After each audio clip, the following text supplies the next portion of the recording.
Okay, I'll declare the special meeting of council October 23rd, 2024 in session. Can I have a motion to approve the agenda, please?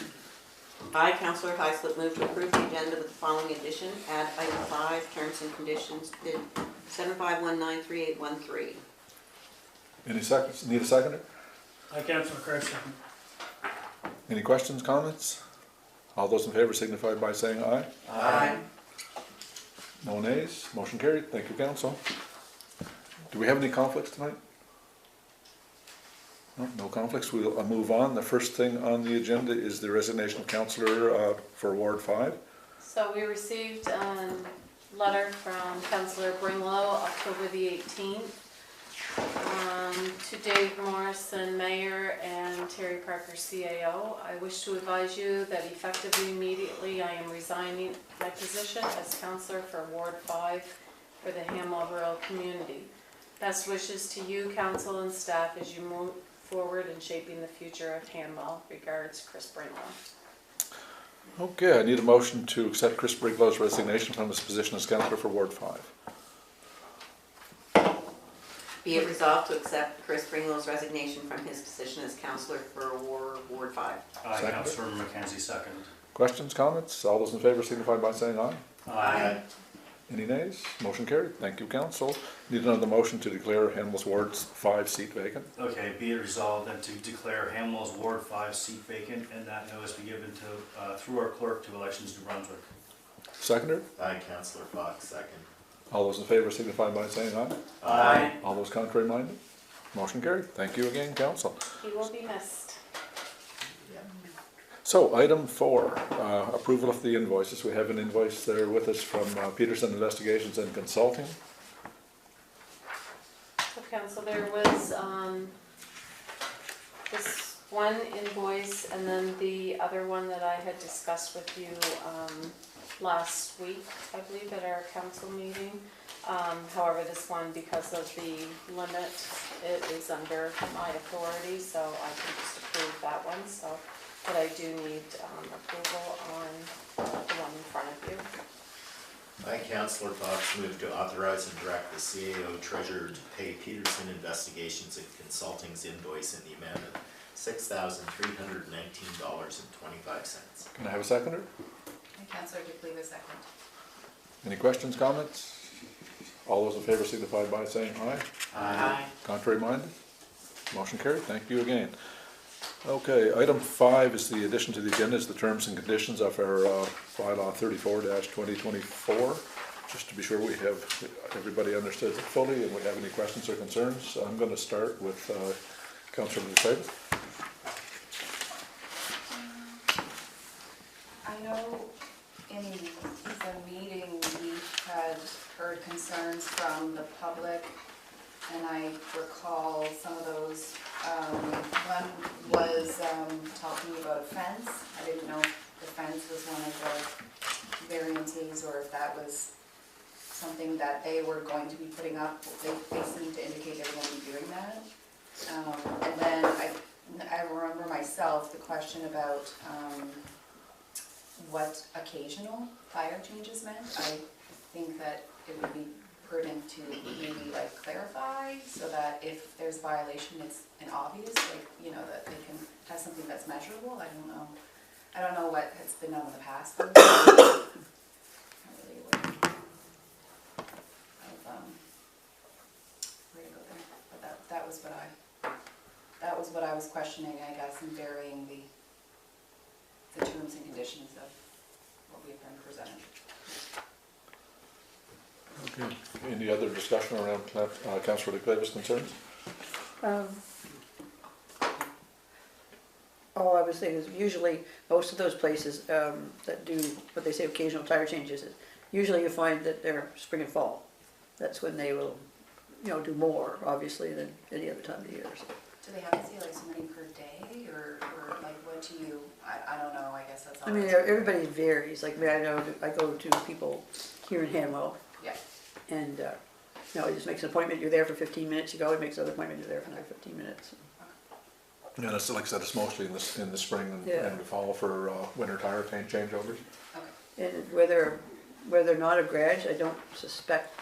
Like where they sell cars, and they're not a place that does motor vehicle work, so I doubt they have like a thing to lift the car up and all that stuff. I mean, it's just probably something you drive in the garage, they put the thing under it and away you go, and they're not very disruptive really. That's all you're doing is changing tires. Councillor McKenzie, any comments? So, I don't have the entire file in front of me, just the terms and conditions. In the wording of the actual bylaw change for this rezoning, does it actually explicitly state what's listed here, that it will be used for no purposes other than an automobile repair shop and a service repair shop with occasional tire changes? If not, I'd like to see that added to the terms and conditions. Because as was discussed at that meeting, though it was laid out to us by CRSC that it's intended to only be that, I don't see where it explicitly calls out that they can only do that added and not change from one thing to another. I think that it should be in the terms and conditions that it's explicitly listed as this is for an automobile repair shop and for occasional tire changes seasonally. But it's not an automobile repair shop. Yeah. That was- Oh, sorry, Sales yeah. shop. That was one of the- Sales, right, sorry, sales. I was looking at one thing and I mentioned something. Yeah, it's just for sales of vehicles, it's not an automobile repair shop. Sales of vehicles, that's what it should explicitly state in the terms and conditions. The sales of vehicles, Well, it is, right, if you look here, there was CL zone, okay? may be used for no other purpose. Then they have the ones, Right, but there's But they- many things that are in there that it could be, and it doesn't explicitly say in the bylaw. well, no, so that they have this ones is- blanked out that they can't do. I thought they were highlighted. Well, they were highlighted, but when they get photocopied, they're, Oh, okay. Yeah, I would like to see it explicitly stated there, not just the way it's worded in the zoning, in the rural plan. I would like to see it in the actual bylaw change, in terms and conditions. Yeah, 'cause it's talking about a CLI zone, yeah. and it says no other purpose than one or more of the following main uses, so it's kind of saying that they can use it, looks like as a service or repair shop. No, but they were quite specific that they were only approved for certain ones. They weren't approved for the rest. I'd like to see it explicitly called out. Yeah, because I don't see that in the terms and conditions, that it Yeah. can't be an automobile. And the one that is in the terms and conditions, it's very vague. It's number 12, it says that any additional services beyond those specified in the application require the applicant to contact CRSC Planning and Development Office to assess the necessity for obtaining any further land use approvals. Yeah. I would like to see, though, it right up at the top of the list, that this is what it's, in the terms and conditions of what it can be used for. Or, yeah, or like I said, what it can be used for, I guess. So that's something we can get back to the Service Commission to make sure that it cannot be used as a service or repair shop. I did have another question as well. In the terms and conditions, it says basically that if vehicles intended for business purposes, whether purchase or sale, must be stored at the rear of the property behind the garage, but didn't they already say that the front lot has already been cleared out for that at the side of the driveway? That was in the overhead shots of what they showed.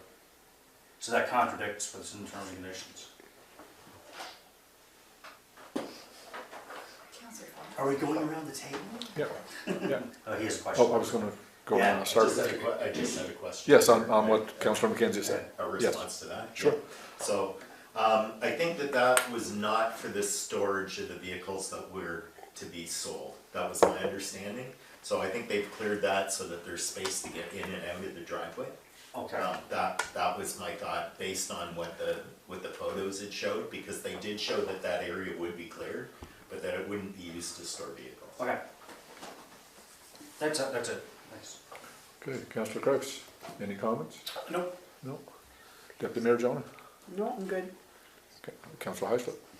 My only other question was about number 9, where they say that where possible existing trees and shrubs should be maintained around the perimeter, but did they not say they were already cut? That's what somebody had mentioned at the meeting. Yeah, In the photo, you can tell. It was, it's been cut. it was requested that a fence be put up at the owner's expense. Right, that was, and I know they received a quote. Yeah. The owner said they received a quote, so should that be in the terms and conditions? I think it should be. Yeah, added that there would be a fence. Yeah. Yeah, that's something else we can certainly add in the terms and conditions. Yeah. Yeah. Yeah, because that was what the public stated. It was talked about at the Number one. meetings, but And it it's was not, talked about but it's again. not in the terms and It's not in conditions. here. Okay, Yeah. I will That's make my that only note. other concern here, for Councilor Mackenzie brought up. And Councillor Fox. Yeah, my only concern is that a fence should be erected, and the owners indicated that they were planning to do that at any rate, so it's no hardship on them to do that. Yeah, so basically our two concerns coming from tonight's meeting is one, that it has to be a fence, and two, that it make sure it cannot be used as a service or repair station. Right. Yeah, that's only- So, Can I add Or- one? right, Can I add one? sure. So, one of the other concerns from the resident that was here, was number 1A in her letter. And it says, now that the trees have been cleared, who will be responsible for the now freestanding trees if they're to fall and damage, car or other property? Because their property line is right there where they cleared the trees. So do you want to put something in there that those trees have to be maintained or something like that? The only reason I am saying that, if you recall at our fire station, when we had some trees fall down, the property owners had come to us. We had to make sure that we had cleared everything and all of that, so we could possibly Yeah. make that as a term and condition.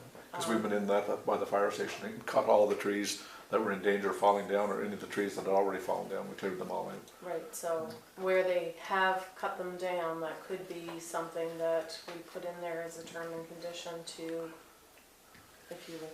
But whose trees are gonna fall on whose property? They're compromised now. Yeah. I know they are, but But if is the it the trees on, neighbor's trees gonna fall onto the used cars, or which way the tree's gonna go? What are they worried about? if Well, it- there were, the residents that were Yeah. here were worried about their property and the trees that have already been cut down, they should be removed.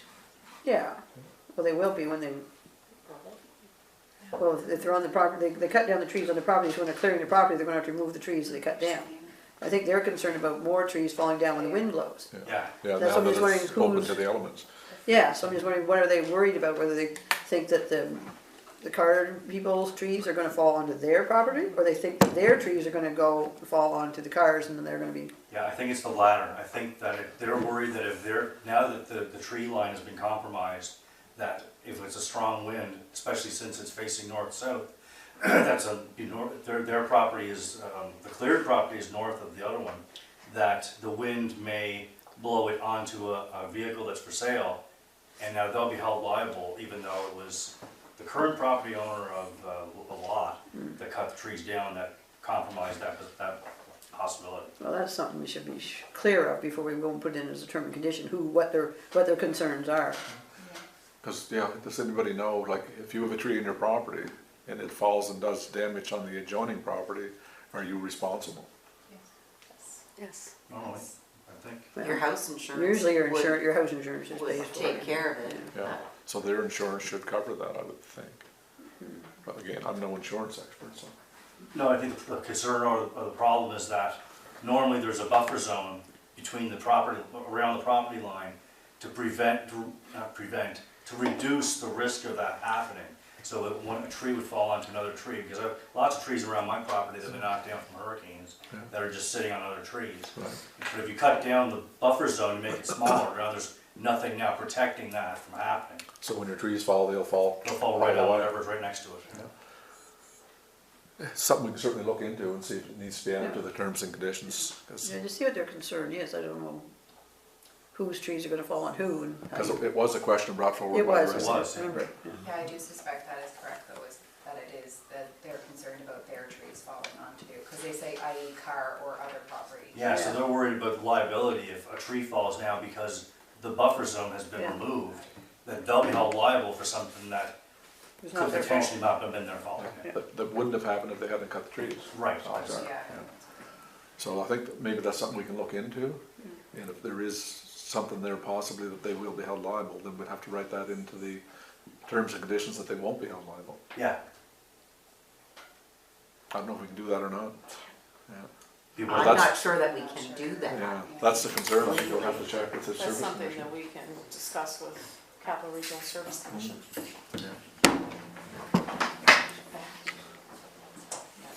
Interesting. Well, that's certainly some good points brought forward, council. Any other comments? Okay, so we'll look into the fence and the service station, and we'll also do some research on the tree issue. And so my understanding is, I'm gonna contact them and find out, get them to find out from the resident what exactly they're looking for with respect to the trees. If it's determined that they're worried about their trees damaging the other person's property, or Yeah, vice if versa. they can be written into terms and It conditions. can that be written- Because it's been compromised. Okay. This shouldn't be something there that shouldn't we be a liability. investigate. No, it This isn't. is No. Capital Capital Regional. Region, We so I'm will- gonna Yeah. let them know. Let them Yeah. figure it out, but yeah. Yeah, because that's the question that was asked, so we'll put it back on the commission, they can advise Right. what's proper.